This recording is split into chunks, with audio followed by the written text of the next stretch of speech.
महाराज की जय। सद्गुरु भरद्वाज महाराज की जय। గురుదేవ దత్త. సద్గురు షిరిడి సాయినాథుని యొక్క సన్నిధానంలో ఆచార్య ఏకల భరద్వాజ మాస్టర్ యొక్క ఆశీస్సులతో ఈరోజు శ్రీ సాయినాథ ప్రబోధామృతంలోని అంశాలని మన పరిణితి మేరకు వివరించుకోవడానికి ప్రయత్నం చేస్తున్నాం. శ్రీ సాయినాథ ప్రబోధాంశంలోని అంశాలను నిరంతరం పరిశీలించుకుంటూ ఉండవాలి. అసలు భరద్వాజ మాస్టర్ గారు ఈ ప్రబోధామృతాన్ని మనకు అందించడం ఉద్దేశం ఏమిటి, ఇది మనం ఆలోచించాలి. ఒక మహాత్ముడు కావచ్చు, లేదా ఒక మహనీయుడు కావచ్చు, వారు ఏ పని చేసినా, ఏ కార్యంలో పని సఫలమయ్యేట్టుగా మనకు అందించినా వారి యొక్క ఉద్దేశం ఏమిటి? ఒక సైంటిస్ట్ ఒక వస్తువు కనుక్కున్నాడు, వాడి ఉద్దేశం ఏమిటి? తద్వారా ఇతరులకి ఎంతో ఎంతో మంచి జరగాలని, మేలు కలగాలని. ఆ మేలు, ఆ మంచి అనేది భావి తరాల వారికి అందింపబడాలని. అది వారి యొక్క ముఖ్య ఉద్దేశం. అట్లాగే మాస్టర్ గారి యొక్క రచనల్లో అన్నిటినీ మనం పరిశీలిస్తే మాస్టర్ యొక్క అసలు ఉద్దేశం ఏమిటి? సమసమాజము, నవసమాజము, సమతాభావము, ప్రేమతత్వము, మానవత్వము, ఇవన్నీ కూడా అందరికీ అందించబడగలగాలి. కాకపోతే అలా అందించలేకపోతే ఈ మనిషి జన్మకి సార్థకత ఉండదు. మనం బాగా ఆలోచించాలి. వారు మహాత్ములు కానీ, మహనీయులు కానీ, మేధావులు కానీ, సైంటిస్టులు కానీ, వారు మనలాంటి నరులే, అంటే మానవులే. మరి వారు మానవులుగా ఉంటూ కూడా వారి మనసుని, బుద్ధిని ఉపయోగించారు. తద్వారా సమాజానికి ఎంతో ఎంతో మేలు కలగగలిగారు. అట్లాగే ఈ ప్రబోధామృతంలోని అంశాలన్నిటికీ మూలం ఏమిటి అంటే వేదాలు అంటారు, లేదా వేదాంతము అంటారు.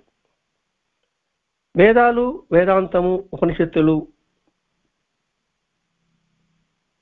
పురాణాలు, మహాభారత, భాగవత గ్రంథాలు, వీటి సారాంశమే భగవద్గీత. ఆ సారాన్ని కృష్ణుడు మనకి పితికి ఇచ్చాడు. అంటే ఆ పితికిలోని, ఆ పాలులోని సారమంతా ఇమడబడి ఉంది. అది ఆ పాలుని మనం గ్రోలగలిగితే, అంటే త్రాగగలిగితే శారీరక పుష్టినిస్తుంది, మనసుకు హాయినిస్తుంది. అందుకే భగవద్గీతని భవరోగ నివారణి అని అంటారు. అంతేకాకుండా అద్వైత అమృత వర్షిణి అని కూడా అంటారు. అద్వైత అమృత వర్షిణి, ద్వైతం కాదు, ఉన్నది ఒకటే. ఆ ఒకటే అనే భావం అమృతం వర్షిస్తూనే ఉంటుంది.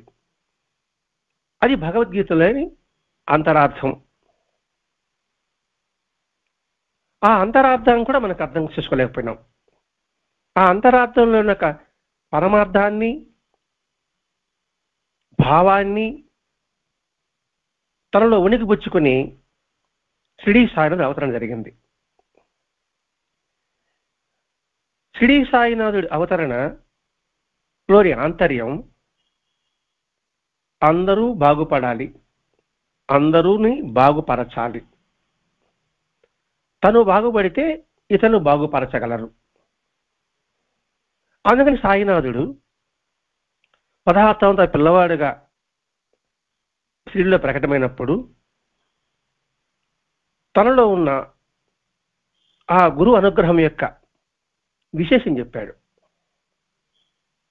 తాను తన ఒక గురువుని ఆశ్రయిస్తే ఆ గురువు చెప్పింది ఒకటే, నువ్వు సంపూర్ణంగా విశ్వసిస్తే తప్ప నువ్వు కృతార్థుడు కాలేవు అని చెప్పారు.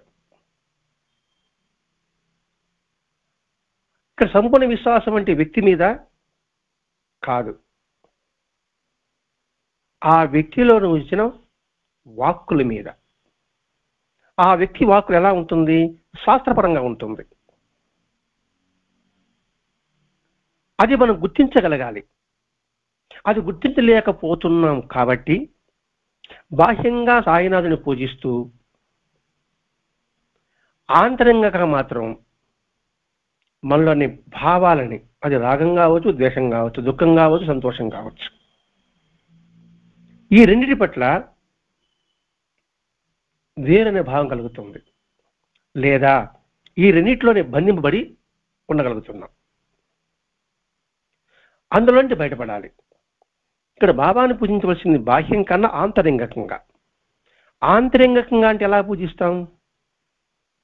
భగవంతుడు అందరిలో ఉన్నాడు, భగవంతుడు మానవులందరిలో ఉన్నాడు. కానీ మానవుడు అందరిలో భగవంతుడు చూడలేకపోతున్నాడు. అది తెలియజెప్పడం కోసమే బాబా యొక్క అవతరణ. తద్వారా ఏమవుతుందంటే, భగవద్గీతలో చెప్పినట్టుగా ఆర్తులు, అర్ధార్థులు, జిజ్ఞాసులు, జ్ఞాని.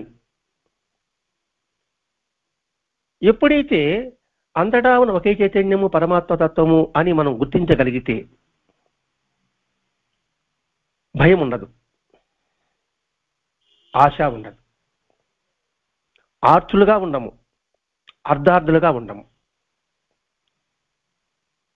ఇక్కడ మనకి సాయినాథుడు యొక్క తత్వాన్ని భరద్వాజ మహర్షి గారు ఆర్తి అర్ధార్థు నుంచి జిజ్ఞాసం అనండి, లేదా ముముక్షు అనండి, వాటి దిశగా మారడానికి ప్రయత్నం చేయమంటున్నాడు.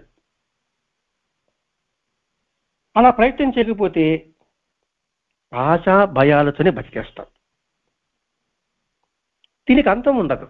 బాగా ఆలోచించాలి. ఇక్కడ ఆశా భయమే. ఆర్తులు అంటే లక్ష్యం, నన్ను రక్షించండి, నన్ను కాపాడండి.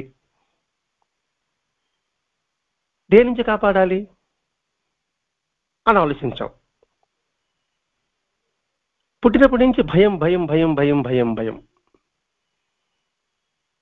రెండవది అర్ధార్థి, నాకు అది కావాలి, ఇది కావాలి, కోరికలు. దీనిలోంచి ఎప్పుడు మనం బయటపడేది? దీనికి అంతం ఎప్పుడు అని తెలుసుకోలేకపోతే మన దారి తన్ని తెలియకుండా తికమకతో మతి గతి తెప్పి తిరుగుబోతులవుతాం.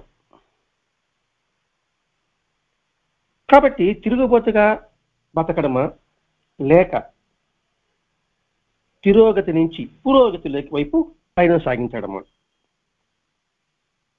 అది ఎవరికి వాడు నిర్ణయించుకోమంటున్నాడు ఇక్కడ భరద్వాజ మహర్షి గారు ఈ ప్రబోధాంశం అందించి. బాబాని చెప్తాడు, నేను 1-2 సార్లు హెచ్చరిస్తా, లేకపోతే మీ కర్మకు విడిచిపెడతా. బాబా చెప్పే ప్రతి మాటలో మనం వాక్యంలోని అవగాహన చేసుకోలేకపోతే ఎంతకాలం అని చెప్తాడు ఆయన? ఒకసారి చెప్తాడు, 2 సార్లు, 3 సార్లు చెప్తాడు. అదేమంటే నాకు అర్థం కాలేదు, నేను అర్థం చేసుకోలేకపోతున్నా ఆయన అంటూ అంటూ అంటూ అంటూ రాలిపోవడమా? కాదు, అర్థం చేసి ప్రయత్నిస్తాం. ఎందుకు అలా చెప్తున్నారు వాళ్ళు, దానికి కారణం ఏమిటి అని ఆలోచించగాలి. ప్రతిదీ బాబాని అడగడమేనా? ప్రతిదీ భగవంతుని అడగడమేనా? ఎప్పుడు స్వయం శక్తితో ఆలోచించేది, ఎప్పుడు స్వయం కృషితో పనిచేసేది. అలా స్వయం కృషితో పనిచేస్తే పురోగతి కలుగుతుంది. అలా కాకుండా ఎప్పుడు ఆధారపడి దేపురిస్తూ ఉంటే తిరోగతి ఉంటుంది. అందుకే బాబా అంటాడు కదండి, బాగా ఆలోచించండి, నువ్వెందుకు వచ్చినట్లు. ఈ వాక్యాన్ని మనం ఎన్నిసార్లు పారాయణ చేస్తుంటాం? పారాయణ కాదండి, ఎన్నిసార్లు చదువు ఉంటాం. పారాయణ చేస్తుంటే పురోగతి, మనం చదువుతున్నాం కాబట్టి తిరోగతి. చదువుతూనే ఉన్నాం. ఆ చదువుతూనే ఉండడం వల్ల భావాన్ని గ్రహించలేకపోతున్నాం. దేంతో చదువుతున్నాం? కళ్ళతో చదువుతున్నాం. హృదయంతో అందులోని వాక్యంలోని అర్థాన్ని, భావాన్ని దర్శించడం లేదు. ఆయన అన్నాడు, ఎందుకు వచ్చినట్లు అన్నాడు. ఆయన ఎందుకు ఆ మాట అన్నాడు? ఎందుకు వచ్చావు? నేను చూడడానికి వచ్చాను. మరి ఎందుకు వచ్చినావు అంటాడు ఏంటి ఆయన? అది కనిపించా తెలియడంలా ఎందుకు వచ్చిన సంగతి. ఇప్పుడు ఎవరైనా ఒక ఇంటికి వచ్చారనుకోండి, ఎలా బాగున్నావు అని అడుగుతాడు. నేను బాగుంటే నేను మీ ఇంటికి వచ్చానా అంటే అర్థం ఉంటుంది అసలు? బాగున్నావు అంటే పలకరింపు, బాగాలేకపోతే బాగున్నట్టుగా నువ్వు ఉండు. రెండు అర్థాలుగా తీసుకోవచ్చండి.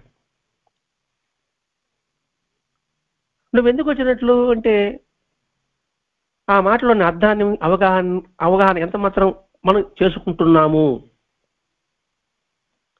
ఇది మనం గ్రహించాలండి. అంటే ఏంటి? నువ్వు మనిషిగా జన్మించావు, ఎంతో పూర్వజన్మలో నీకు నరజన్మ ప్రాప్తించింది. దాంతోపాటు నరజన్మతో వదిలేశాడు భగవంతుడు ఏమన్నా? లేదు. నీకు ఆలోచించే గుణం ఇచ్చాడు. మనసు బుద్ధితో ప్రయత్నం చేయమంటున్నాడు. మనం చేసేది ఏమిటి? ఆయన నువ్వు చేసేది ఏమిటి అంటున్నాడు ఆయన. ఇవన్నీ ఇచ్చాను కదా, నువ్వు చేసేది ఏమిటి? 84 లక్షల జీవరాశుల్లో నువ్వు ఒక జీవరాశివి. అందులో ప్రత్యేకంగా నీకు ఒక బుద్ధిని ఇచ్చాను, మనసుని ఇచ్చాను. మరి నువ్వు చేస్తున్నది ఏమిటి అని ప్రశ్నిస్తున్నాడు. మన ఎదురుగా చూడండి, బాబా చూపులు చిరునవ్వుతో మన ఎదురుగా వింటూ ప్రశ్నిస్తున్నాడు. బాబా చూపుతో చిరునవ్వుతో మన ఎదురుగా ఉంటూ ప్రశ్నిస్తున్నాడు. మా ఎదురు ఎక్కడున్నాడండి? నేను సోఫాలో కూర్చొని వింటున్నా, నేను పార్కులో కూర్చొని వింటున్నా, నా ఎదురుగా గోడ ఉంది. కబగా ఇప్పుడు పూజా మనం వెళ్ళేదా అని ప్రశ్నించవద్దు. ఎవరు కూడా ప్రశ్నించుకోకూడదు, ప్రతి ఒక్కరు కూడా. మరి ఎలా అండి? నేను బాబా పట్టం దగ్గర లేదే, నువ్వు ఎక్కడ కూర్చున్నావు? ఎదురుగా గోడ దగ్గర కూర్చున్నావు, ఎదురు కూర్చున్నావు. గోడ ఎలా వచ్చింది? అనేక ఎలక్ట్రాన్ ప్రోటాన్ల యొక్క సముదాయం. సరే, ఈ ఎలక్ట్రాన్ ప్రోటాన్ పక్కన పెడదాం. అనేక ఇటుకల యొక్క స్వరూపం. ఇటుక ఎక్కడి నుంచి వచ్చింది? భూమి, మట్టి. ఆ మట్టి చెబుతుంది, నేను కాళ్ళతో తొక్కబడ్డాను, ఎండలో ఎండబడ్డాను, నిప్పులో కాలబడ్డాను, వీటి వల్ల నేను ఒక స్వరూపం పొందాను. ఇలా గోడగా ఒక్కొక్క ఇటుకల్లో నేను గోడగా తయారయ్యాను. ఈ 4 గోడల మధ్యలో ఉండడం వల్లనే నీకు మరొకటి ఏర్పడింది అని చెప్పడం లేదా? లేదు, ఒక పార్కు దగ్గర కూర్చున్నాను, వింటున్నా. ఆ చెట్టు, ఆ మొక్క, లేదా ఆకాశం, నోడి నక్షత్రాలు, చంద్రుడు,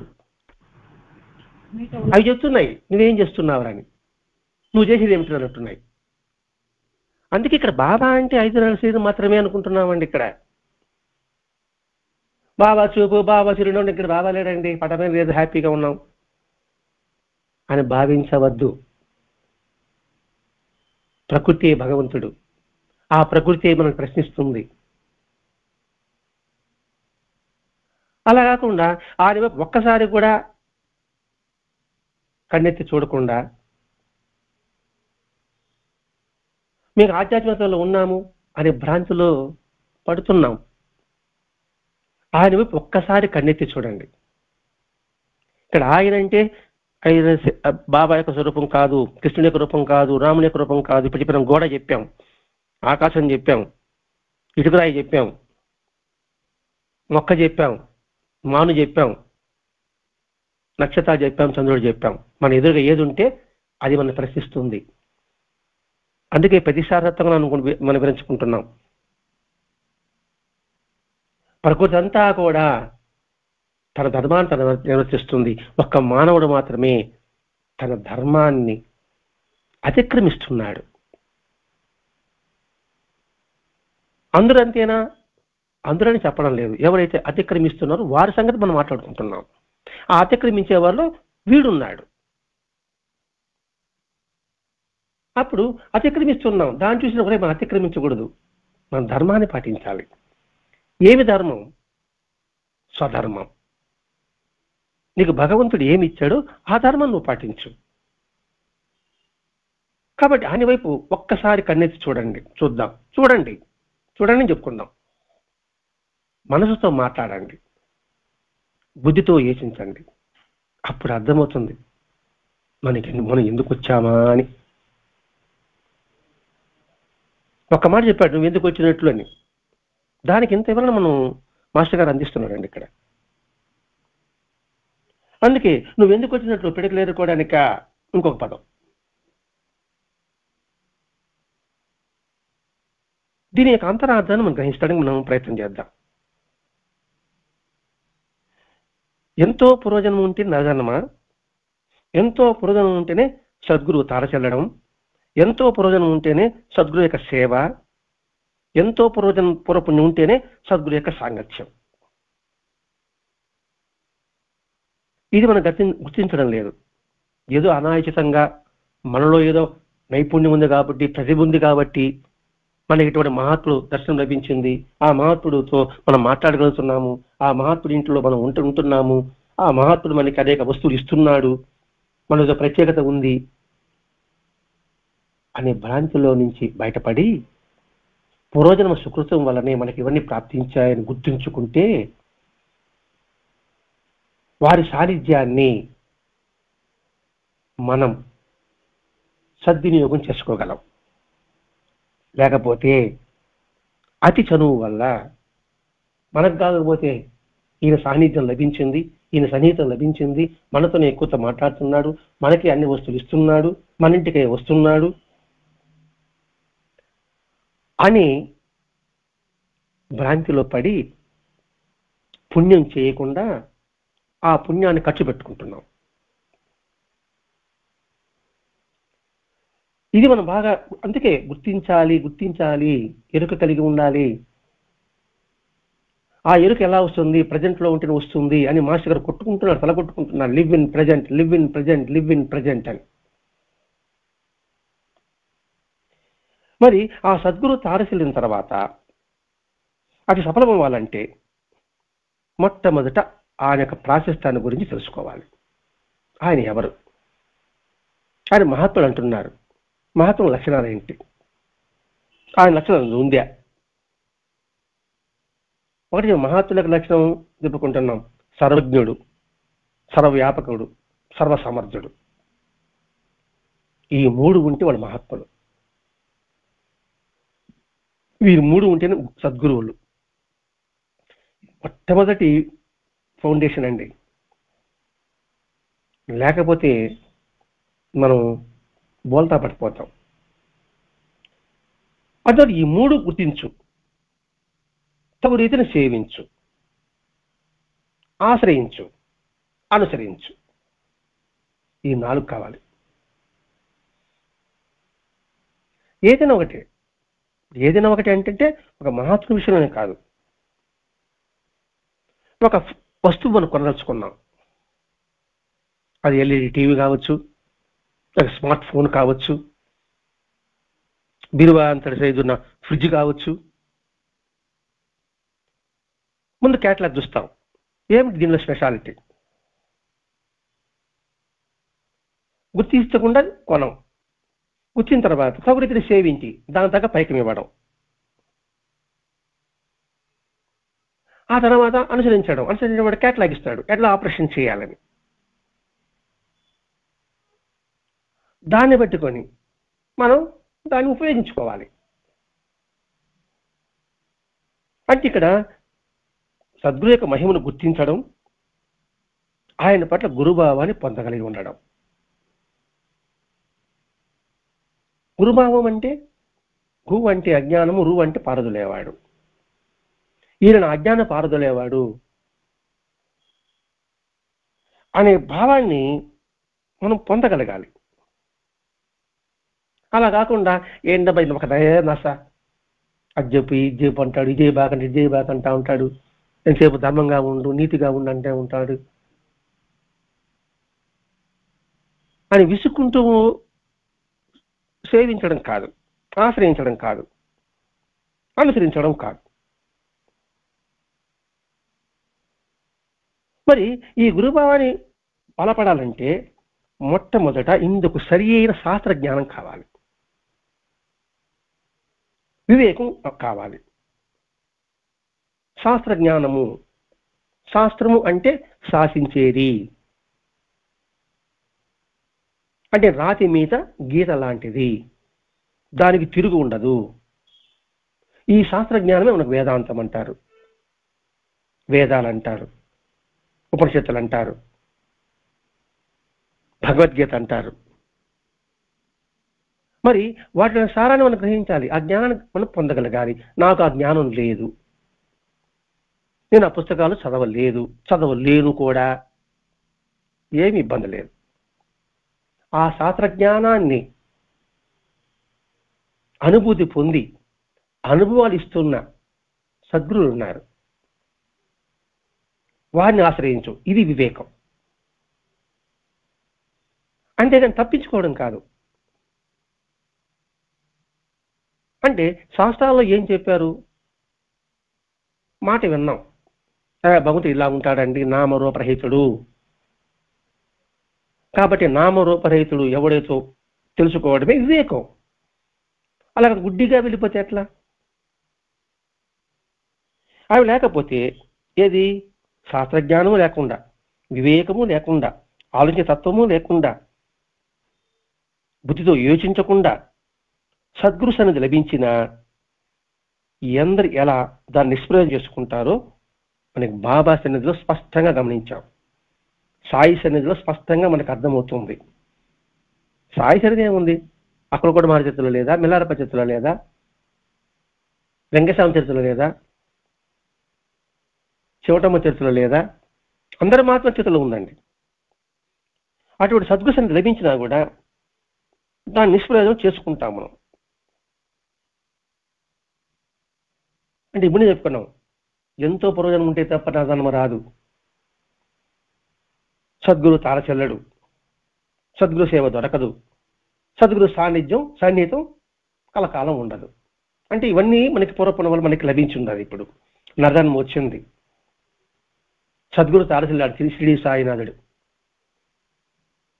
సద్గురు సేవ ఆయన యొక్క ఏం చెప్పాడో ఆ భావాన్ని తెలుసుకొని తగిన ప్రవర్తించే అవకాశం వచ్చింది. సద్గురు సేవ చేస్తున్నానని చెప్పడం లేదు. సద్గురు సాంగత్యం, మనకు సద్గురు ఎవరు, ఆచార్య ఇక్కడ భరద్వాజ మహర్షి గారు. ఆయన సాన్నిధ్యం మనకు లభించింది ఆయన గ్రంథాల రూపంలో. ఇక్కడ వచ్చేది సద్గురు సేవ కాడ జీరో అయిపోతున్నాం. పూర్వపడే వాళ్ళు 3 లభించిన 4వది కాడ జీరో అయిపోతున్నాం. ఆ జీరో కాకుండా సాయినాథుడు హెచ్చరిక చేశాడు. ఏమని హెచ్చరిక చేశాడు? ఆయన స్వయంగా చెప్పుకుంటూ ఎన్ని చెప్పాడు, గురువు అన్వేషణ చెప్పాడు. అది మనకి బోధ కాదా? ఆయన బోధ ప్రత్యక్షంగా వింటూ కూడా వాకేం చెప్పాడు, నాకు ఈ స్థితి నా గురువు వల్లే వచ్చింది, నా గురు సేవ వల్లే వచ్చింది, అందులో నేను స్థితి పొందాను అని స్పష్టంగా బాబా చెప్తూనే ఉన్నాడు కదా. బాబా చెప్పింది వింటున్నాం, మాస్టర్ గారు అసలు చదువుతున్నాం, కానీ ఆయన ఎలా సేవించాడు, ఎలా సేవించమని చెప్పాడు, అది మాత్రం చేయలేకపోవడం చిత్రం విచిత్రం, విచిత్రానికన్నా విచిత్రం, ఆశ్చర్యానికన్నా ఆశ్చర్యం. చెప్పేవాడు లేక దారి తప్పితే ఒకటి, చెప్పేవాడు ఉండి దారి తప్పితే అదొకటి. అందులో ఈ కాలంలో ప్రియమైన మాటలు చెప్పేవాళ్ళు అత్యంత సులభంగా లభిస్తారు. మనకు ప్రియమైన మాటలు చెప్పేవారు అత్యంత సులభంగా లభిస్తారు. మనకు అప్రియమైన హితం చెప్పేవాళ్ళు చాలా అరుదు. ఒకవేళ ఆ చెప్పేవాళ్ళు లభించిన వినేవాళ్ళు చాలా అరుదు. ఈ మాట మాస్టర్ గారి మాట, బాబా మాట, నా మాట కాదండి. రామాయణంలో విభీషణుడు రావణాసురుడు చెప్పిన మాట,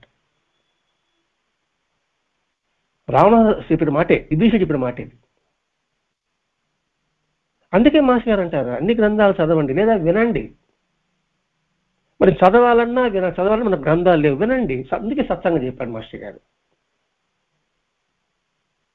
నేను వినను, చదవను,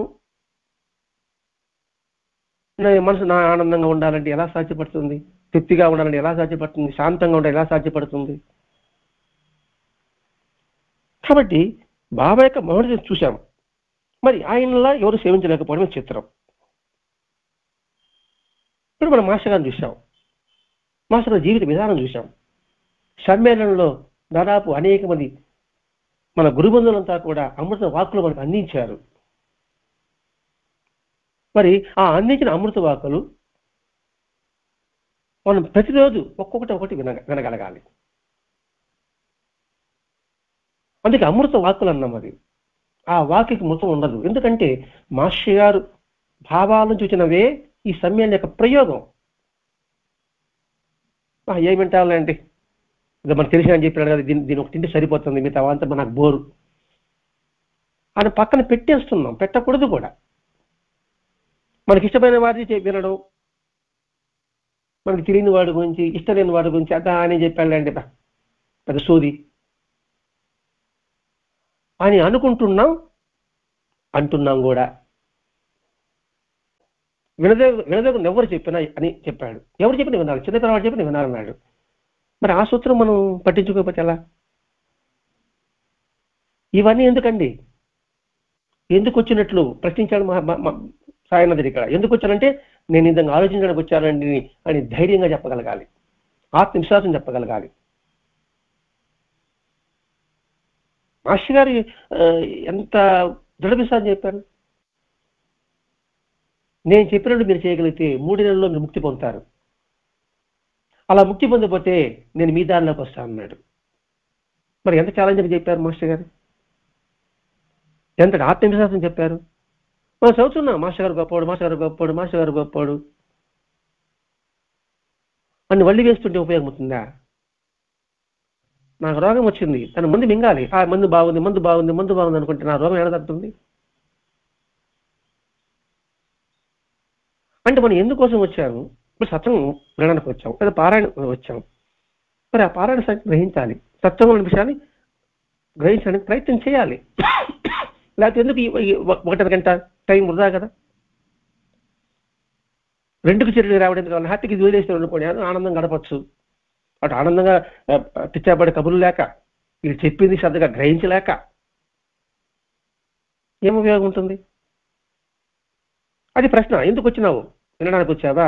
శ్రద్ధగా విను. చెప్పడానికి వచ్చావా? శ్రద్ధగా చెప్పు. అంటే ఏదో ఒకటి చెప్పడం, నీ భావాలు చెప్పడం కాదు, మహాత్ములు చెప్పిన భావాలని విశదీకరించాలి. అది సత్సంగం అంటే. సత్సంగం ఏమైనా తప్పని పిలిచారనుకోండి, ఏదో నా భావాలు చెప్పుకుంటా, నాకు తెలిసిన శ్లోకాలు చెప్పుకుంటా అంటే అదే ఉపయోగం. అక్కడ ఏం సబ్జెక్ట్ చెప్పాలో, ఏది అవసరమో, ఏది ప్రేరణ కలిగిస్తుందో దాన్ని అందించగలగాలి. లేకపోతే ఎందుకు సత్సంగం చెప్పడం? ఇక చెప్పన్నారా కానీ చెప్పేసి ఏదో చెప్పుకుంటా పోవడమేనా? నాకు తెలిసిన కంఠస్థం పెట్టి చెప్పేయడమేనా? వాళ్ళకి అర్థమవుతుందా కాలేదా అని పట్టించుకోకుండా మహాత్ములంతా కూడా చూడండి, వారి స్థాయికి దిగి చెప్పారండి. అందరికీ ఒకే విధానం చెప్పలేదు. ఇది పెద్ద మనకి ఆలోచన మనకి అర్థం. డాక్టర్కి వెళ్తాము, చిన్నపిల్లవాడికి జ్వరం ఉంది, పుట్టిన బిడ్డకి జ్వరం ఉంది, 10 ఏళ్ళ వాడికి జ్వరం వచ్చింది, 20 ఏళ్ళ వాడికి జ్వరం వచ్చింది, 60 ఏళ్ళ వాడికి జ్వరం వచ్చింది. వారి పెద్ద మోతాదులో మంది ఇస్తాడా డాక్టరు? అందరికి ఒకే మంది ఇస్తాడా? అందరికి ఒకే మంది ఇస్తే వాడేం డాక్టర్? వాడు డాక్టర్ అది యాక్టర్, యాక్షన్ చేసేవాడు వాడు అంతే. అలాగే సద్గురువు కూడా వారి వారి సంస్కారాల నుంచి వాడికి బోధిస్తుంటాడండి. మాస్టర్ గారు నా గురువు అంటున్నా, మాస్టర్ గారికి నేను శిష్యుడు అంటున్నా. ఎక్కడ పరిచయం చేసుకుంటే నేను మాస్టర్ గారు శిష్యుడు అండి అని పరిచయం చేసుకుంటున్నా నా బోటిగాడు. మరి మాస్టర్ గారు ఏం చెప్పారు? నిరంతరం శ్రమించాడు. ఎవరి కోసం? సమాజ హితం కోసం. నువ్వేం శ్రమిస్తున్నావు? నేను ఆడ కష్టపడేదండి, నా శక్తి లేదండి, నేను నడవలేదండి. ఇబ్బంది లేదు, నువ్వు ఎక్కడ కూర్చుంటే అక్కడ సత్సంగం చేయి. అది మాత్రం చేయను, సత్సంగాలు చేయమని మాత్రం చెప్తాను. అక్కడ మాస్టర్ చేతనండి చేయన్నాడు, చేత కాని వదిలిపెట్టమన్నాడు. అందుకే ఇక్కడ ముందు అర్హత సంపాదించు.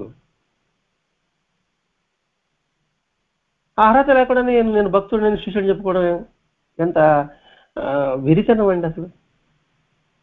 అందుకే భక్తి అంటే ఏమిటో కూడా మన నారద భక్తి సూత్రాల్లో ఒక నిర్వచనం మనం గ్రూప్లో పంపించుకున్నాం. అసలు భక్తి అంటేనే మనకు అర్థం తెలియదు. భక్తి అంటే సర్వకర్మలు భగవంతునికి అర్పిస్తూ ఆ దేవుని విస్మరణలో అంటే మర్చిపోవడంలో మిక్కిలి దుఃఖం పొందగలిగితేనే అది భక్తి, నిజమైన భక్తి. మరి మనకు అంత పరితాపం ఉందా? అంత ఆర్ద్రత ఉందా? అంత ఆరాటం ఉందా? ఇవి లేకుండా భక్తిలో ఉన్నానంటున్నాం. మనకు అనుకూలమైనప్పుడు వెళుతున్నాం, మనసు బాగున్నప్పుడు పారాయణ చేస్తున్నాం, చదువుతున్నాం, బాగలేనప్పుడు పక్కన పెడుతున్నాం. అదేం భక్తి అది? నాకు వీలుంటే సత్సంగానికి వెళ్ళడం, నాకు వీలుంటే దేవాలయానికి వెళ్ళడం, వీలు చేసుకుని వెళ్ళగలగాలి. అది సత్సంగానికి కావచ్చు, సత్పారాయణం కావచ్చు, సేవా కార్యక్రమం కావచ్చు. అందుకని బాబా అన్నాడు, అటువంటి నాకు ఒక్కడు కూడా కనిపించలేదు అని బాబా అన్నాడు.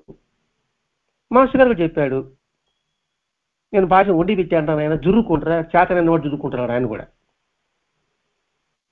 అని మనం అసలు మనసు బాబా అన్న కష్టపడ్డాడు, మాస్టర్ గారు కష్టపడ్డాడు, మనం ఏమి కష్టపడలేకుండా మాస్టర్ గారు పరమామృతాన్ని మనకు అందిస్తున్నాడండి. మరి ఆ పరమామృతాన్ని తీసుకుంటూ మనం ఏం చేస్తున్నాం? మనం తాగడం లేదు, ఇతరులకి తాగించడం లేదు, వలకబోసుకుంటున్నాం, పారబోసుకుంటున్నాం. కాకపోతే నాకు ఆయన పాఠం ఇచ్చాడండి అని గొప్పలు చెప్పుకుంటున్నాం. ఆయన చూడండి, ఎవరు? బాబా 60 సంవత్సరాలు ఆయన మహిమను చూశారు.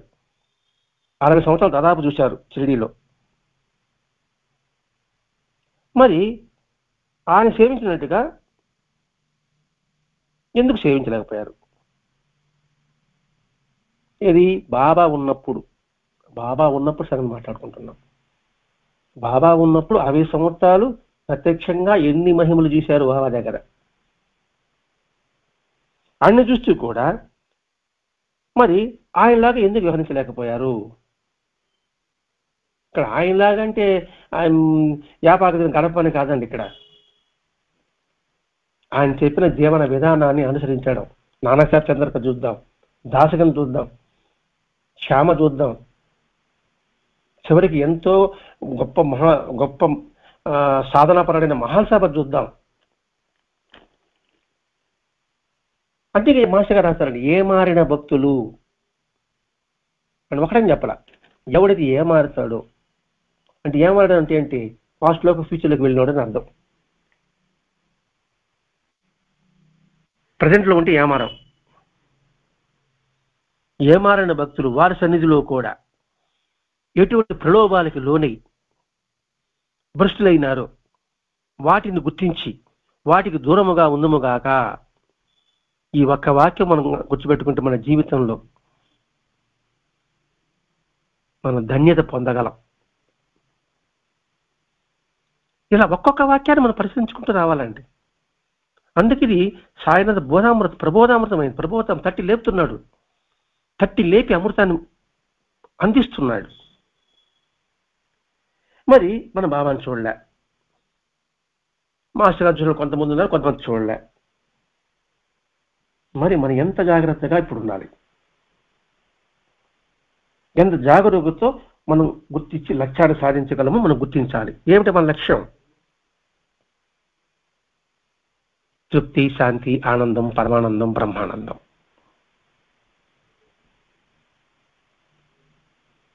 ఈ శాంతి, ఆనందం, పరమానందం, బ్రహ్మానందం అంటే మొట్టమొదటి కావాల్సిన తృప్తి. భగవతత్వం బలపడాలంటే మొట్టమొదటి కావాల్సింది శ్రవణం. నవవిధ భక్తి విధానంలో శ్రవణానికి మొట్టమొదటి ఏ విధంగా అయితే ప్రాముఖ్యత ఉందో, అలాగే బ్రహ్మానందానికి, పరమానందానికి, ఆనందానికి, శాంతి కూడా తృప్తి మొదటి మెట్టు. తృప్తి లేని జీవితం అశాంతి, దుఃఖమయం. అందుకే మాస్టర్ మాట సత్సంగం రాస్తాడు,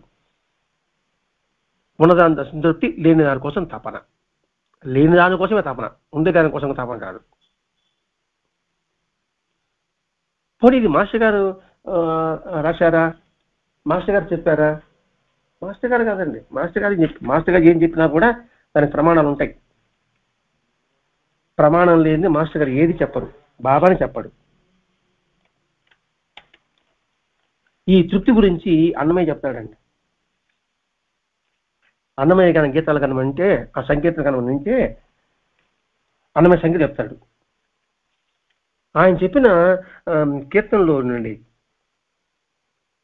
ఆ కీర్తన మనం చదవలేకపోయినా భావాన్ని తెలుసుకుందాం.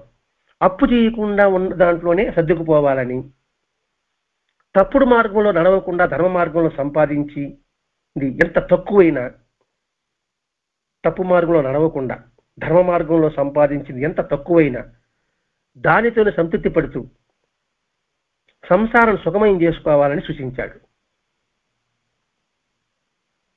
పోనీ ఆయనే చెప్పాడు, ఇంకోటి చెప్పలేదా? వేమన చెప్పాడు, అప్పు లేని వాడే అధిక సంపన్నుడని.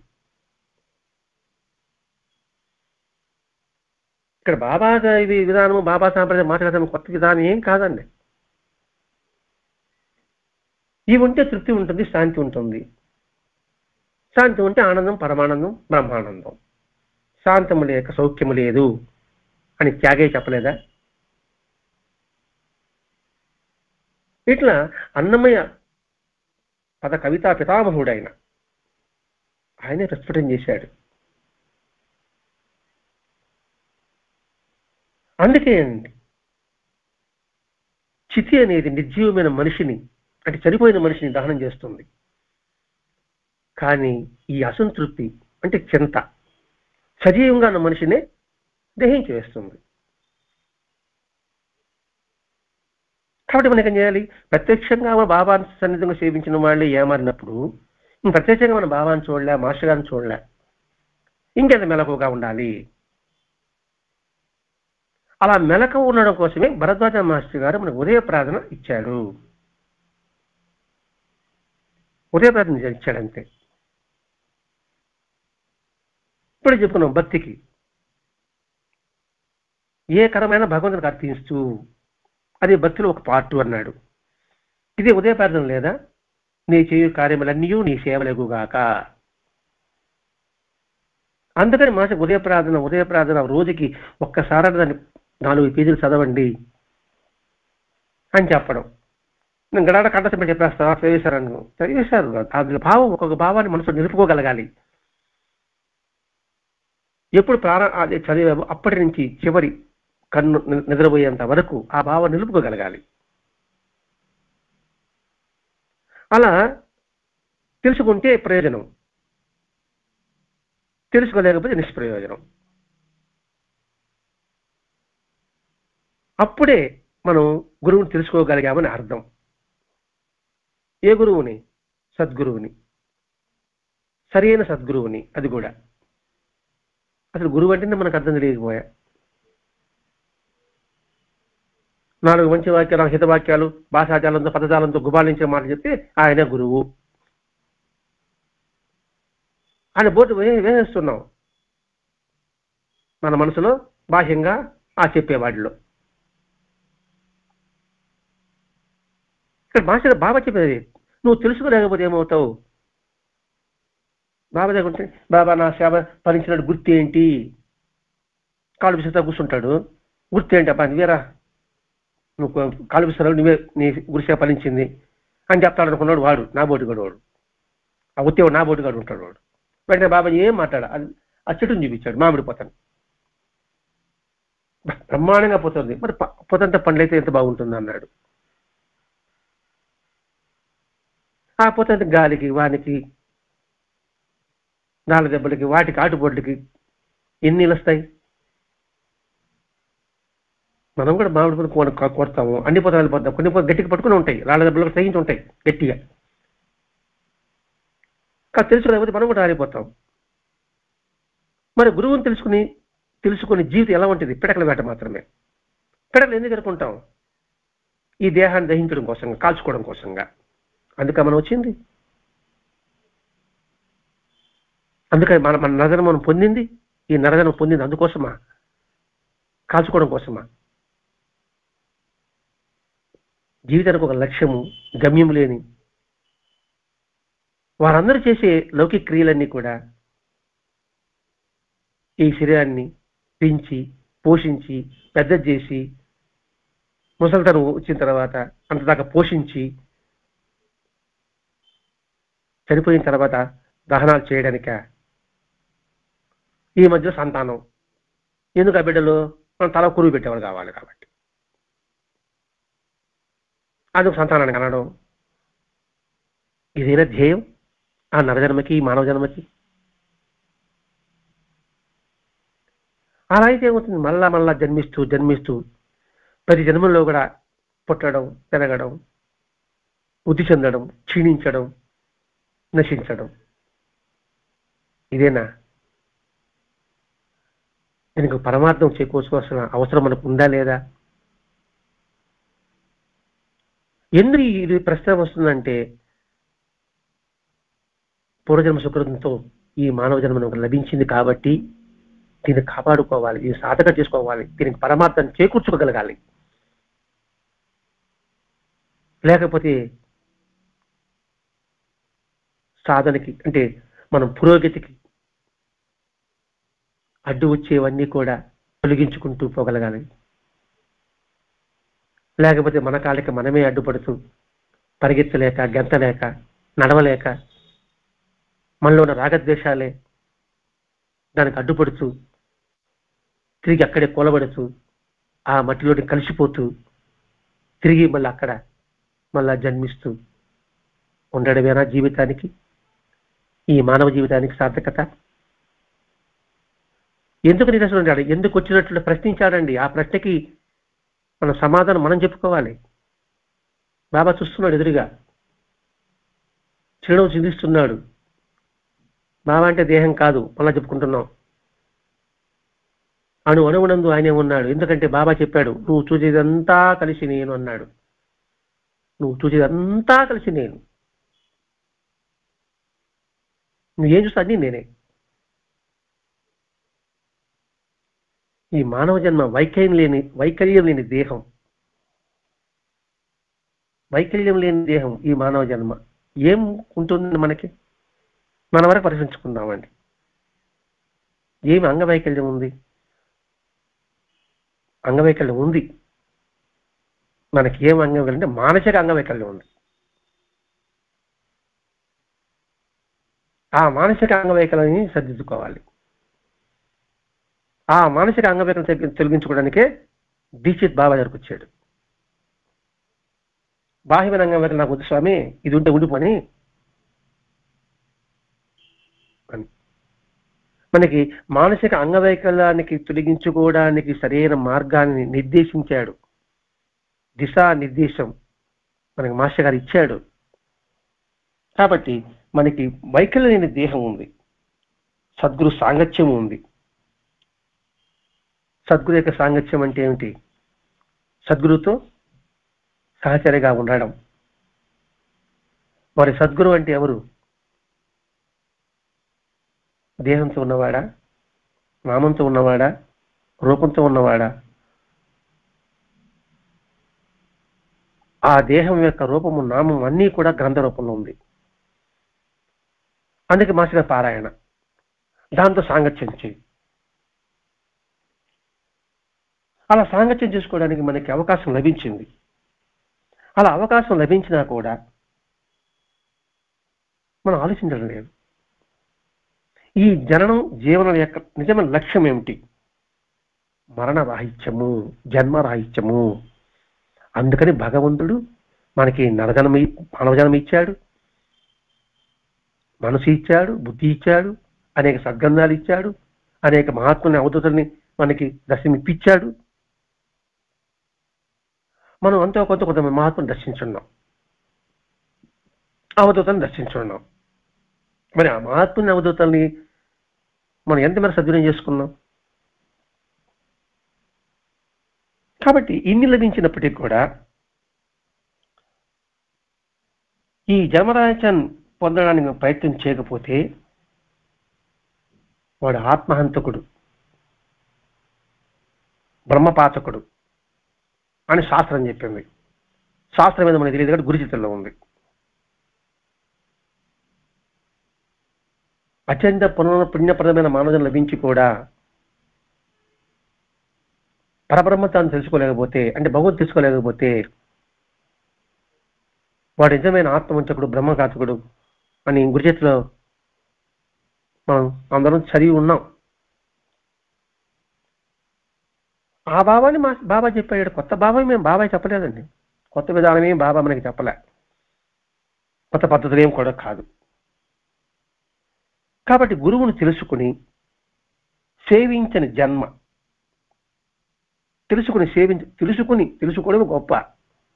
తెలుసుకుని కూడా సేవించని, అంటే సేవించలేకపోతే ఆ జన్మ పెడకల వేటి. ఇప్పుడు గురువుని మనం మన ప్రయత్నం లేకుండానే మనకు తెలిసి వచ్చేట్టుగా చేశాడు భరద్వాజ మాస్టర్ గారు. ఇప్పుడు మనకు అర్థమైంది సద్గురు అంటే ఎలా ఉంటాడు, మహాత్ములు ఎలా ఉంటారు, అవధూతులు ఎలా ఉంటారు. మరి తెలుసుకున్న తర్వాత సేవించకపోతే, ఇక్కడ సేవించడం అంటే బాహ్యంగా కాదండి. మనం బాగుపడే బాహ్యం సేవ అంటే బాహ్యమైన సేవ కాదు. ఆ మహాత్ముని యొక్క అభీష్టం ఏదో ఆ ప్రకారంగా మన జీవితాన్ని సరిదిద్దుకోవడమే సేవ. నువ్వు సరిదిద్దుకుంటే కదా ఇతరులకు సేవ చేయగలవు. అందుకే బాబా సిద్ధాంతం ఏమిటి? ఇతరుల శ్రేయస్సుకై మనం సంస్కరించుకోవడమే సాయి సంప్రదాయం. ఇంతటి భావం ఉందండి బాబా ఇక్కడ ప్రశ్నిస్తున్న దాంట్లో. అందుకే అసలు ఈ మానవ జన్మకి సాధకత ఏమిటి? ఆధ్యాత్మికత. కాబట్టి ఆధ్యాత్మిక లేని జన్మ, గురువు లేని ఆధ్యాత్మిక దృష్టి వ్యర్థం. ఆధ్యాత్మిక మీద ఉండాలి, సద్గురువు మీద ఆధ్యాత్మిక దృష్టి ఉండాలి. ఉంటే సఫలం, లేకపోతే విఫలం. సఫలం పొందదలుచుకుంటే బాబా వేసిన ప్రశ్న మన మనసులో నిరంతరం మెలుగుతూ ఉండాలి. ఒక బాకు దించినట్టుగా ఉంది ఆ ప్రశ్న, ఎందుకు వచ్చినట్లు అని. అలా కాకుండా నిరర్ధకంగా అలా బతుకుతూ బతుకుతూ బతుకుతూ బతుకుతూ రాలిపోయేదానికన్నా ప్రయత్నం చేసి ఒక్క క్షణకాలమైనా జీవించగలిగితే చాలు, వారి జన్మ ధన్యం. మాస్టర్ గారు ఎన్ని సంవత్సరాలు జీవించారు? వివేకానందుడు ఎన్ని సంవత్సరాలు జీవించాడు? జగద్గురు ఆదిశంకరాచార్యులు ఎన్ని సంవత్సరాలు జీవించాడు. నయనారులు ఉన్నారు, 12 సంవత్సరాలు 18 సంవత్సరాలకి ముక్తి పొందారు. ధ్రువుడు, ప్రహ్లాదుడు, మార్కండేయులు, ఇవన్నీ చదువుతున్నాం. కానీ వారి యొక్క జీవిత విధానాన్ని మనం గ్రహించలేకపోతున్నాం. గ్రహిస్తే అప్పుడు అర్థమవుతుంది, ఇప్పుడు వరకు మనం బతికిన బతుకు ఇది ఒక బతుక, ఎంతకాలం వ్యర్థం చేశానా అని మన బతుకు మీద మనకే ఆశయం కలుగుతుందండి, జిగుప్స కలుగుతుంది. ఆలోచించగలిగిన వాడికండి. ఆలోచన లేని వాడికి ఒక పులిస్ రాక లాంటి వాడు, తిగిన గారిపట్టం లాంటి వాడు, వారితో మనం పోల్చుకోకూడదు. అంటే ఈ క్షణం ఆలోచిద్దాం, మన జీవితం ఇప్పటి వరకు ఎలా ఉంది. ఎంత చెప్పినా వినడమే, వినిపించుకోవడం లేదు. ఒకే విషయం పదే చెప్పడం, ఒకసారి అర్థం చేసుకోగలగాలి, ఎందుకు చెప్పారని తెలుసుకోగలగాలి. ఇప్పుడు బాబా చెప్పిన మాటలు పిడకల వేడు ఎందుకు చెప్పాడైనా ఎవడు శిష్యు లేదని చెప్పాడు కదా, ఎవడు ఎందుకు శిష్యులు, మన ఎందుకు కాకూడదు అని పట్టుదల కావాలి, అంకితభావం కావాలి, ధైర్యం కావాలి, వీటి కూడా క్రమశిక్షణ కావాలి. మొట్టమొదటి కాబట్టి ఇవేవి లేకుండానే అవి పొందాలంటే సాధ్యం కాదు. కాబట్టి ఇక్కడ మనకి బాబా చెప్పింది ఒకే మాట, మొట్టమొదట మానవ జన్మించిన తర్వాత ఒక లక్ష్యం ఏర్పరచుకో, ఆ లక్ష్యం ఇష్టం ఏర్పరచుకో, దానికోసం ప్రతి క్షణం కృషి చేయి. ఆ లక్ష్యం ఉన్నతమైనదిగా ఉండాలి, ఉత్తమమైనదిగా ఉండాలి. మరి ఆ లక్ష్యం ఎందుకుంది, ఆ వైపు వెళ్ళాలంటే ఆ లక్ష్యంలో పండి లేచిన అటువంటి వ్యక్తిని ఆశ్రయించు, ఆ వ్యక్తి గురించి తెలుసుకో. అతడే నీకు మార్గం చూపిస్తాడు, అతడే నీకు మార్గదర్శి అవుతాడు. ఆ మార్గదర్శిని పట్టుకుంటూ ఆ మార్గంలో పయనం సాగిస్తూ అందరినీ, మనకు అందుబాటులో ఉన్న వారందరినీ ఆ మార్గాన్ని రప్పించగలిగితే మన జీవితం ధన్యం ధన్యం ధన్యం. ఇదే మనకు మాస్టర్ గారు ఎంతో శ్రమించి, ఎంతో శోధించి, ఎంతో పరిశోధించి ఈ బోధామృతాన్ని మనకు అందించారండి. ఈ బాబా ఒక్క సూచనలో ఎంతమంది వివరణిచ్చుంటారో ఆలోచించండి. అనేక మంది బాబా చిత్రాలు రాశారు. ఇంత వివరణ మనకు అందించిన వారెవరు? చిన్నపిల్లవాడికి అర్థమయ్యే రీతిలో చెప్పగలిగిన వారెవరు? ఇది మనం ఆలోచించాలండి. కాబట్టి మొట్టమొదట భగవంతుడు మనకిచ్చిన ఈ మానవ జన్మకి కృతజ్ఞతాపూర్వకంతో ఆలోచించడం, అది మనసుతో బుద్ధితో అలా చేయగలిగితే మన జీవితం మనం బాగుపడమే కాదు, మనము ఇతరులకు ఆదర్శంగా కూడా ఉండగలుగుతాం. అప్పుడే మానవ జన్మకి సార్థకత. ఆ మానవ సాధక చేసుకోవడానికి మాస్టర్ గారు అందించిన ఈ బోధామృతాన్ని, అందులో ఒక్క చుక్క అయినా మనం ఆ నాలుగు మీద వేసుకోగలిగితే ఈ జన్మకి ధన్యం. కాబట్టి మనం అందరం ప్రశ్నించుకుంటూ, మాస్టర్ గారు చెప్పిన మార్గంలో పయనించుకుంటూ, అందరం కలిసిమెలిసి నడుచుకుంటూ, ఒకే మాట, ఒకే బాట.